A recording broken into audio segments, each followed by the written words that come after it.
Hey everybody, Jewel back with another super cool astrology video, and I wanted to talk today about Mercury square Mercury in Synastry and what happens when this occurs between two people. But first, I wanted to introduce you to my little friend.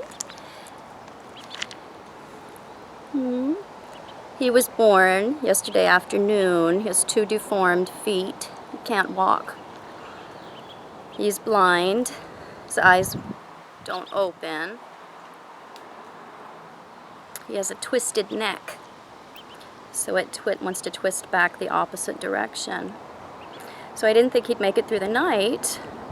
His mother pushed him out of the nest, so he had to develop on his own and hatch on his own, and I wasn't sure he was going to be able to handle that, so I grabbed him up and took him inside, and I've been hand-raising him since yesterday. And he's actually eating and drinking.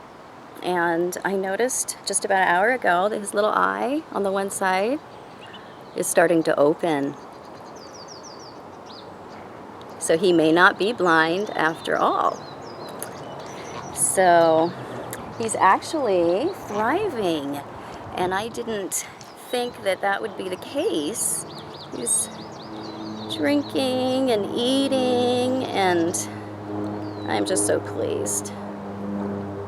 This is Misfit Farm. Animals that don't have a place, or that are sick or injured, or there's something otherwise wrong with them, or they're strays, they often end up here. So he was born in the right place. I'm not sure what I'm going to name him, but I'm definitely going to keep him because he's imprinted on me. So I'll keep you updated on his progress. So, Mercury square Mercury, one of the more annoying aspects to have in Synastry, because the style of thinking and communicating between two people is not at all the same. They are very much not on the same page when it comes to how they approach their rational thought and their speaking and their thinking, and what they think about mercurial things, how they approach mercurial matters, which is our everyday habits, our health, our speaking, our thinking, our orientation to, how we order food, how we prepare food, things like that.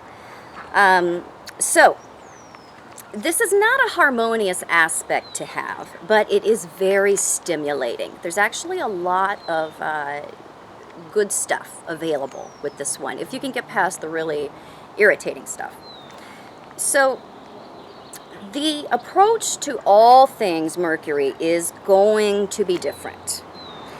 And it's frustrating and grating because the other just irritates us with their ways, with how they talk, order food, eat, think, communicate their ideas. So it's an annoying communication that they have because they both approach things so differently. The petty things of life, because Mercury represents small things. Things that revolve around, the daily habits, which is our, the daily stuff that we do and such things. So this is actually one that's pretty darn attractive in the beginning because they have a lot to learn from each other. And there tends to be a lot of communicating in the beginning, and there's a pretty good sense of having a mental connection. They actually like each other. There's a lot of interest here. It's this connection that boils down, though, after we start living together in especially, a sixth house type of environment, which is our, getting down to the nuts and bolts of, how do you brush your teeth? If we have a single sink, who gets to use it first? Who has to wait? Things like that. They start to become annoyed by each other.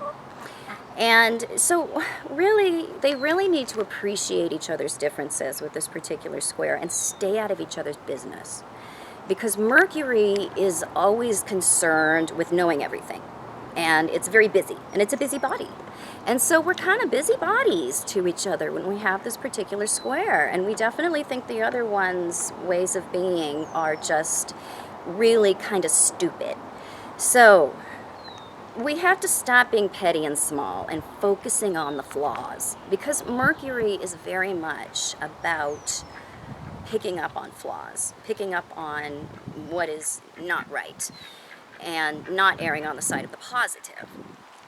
So, we need to see how we can teach each other, how we can communicate in ways that are beneficial to each other's growth, but we're not being bossy, and we're not being know-it-alls, and we're not pointing fingers at each other.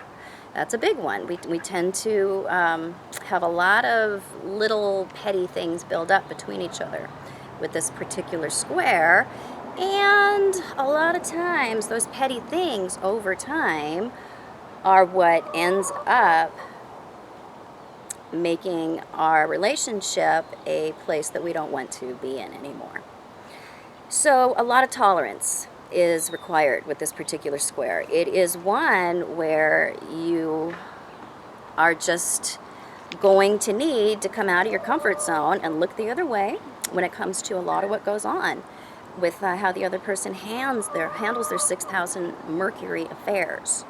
So I hope this was helpful. If it was, please subscribe to my channel, and I will be back super soon with more super cool videos. You can find me on the internet at truthinaspectastrology.com. You can find me on Facebook at Truth in Aspect Astrology. Yes, I do private consultation, and I'll be back super soon. Bye-bye.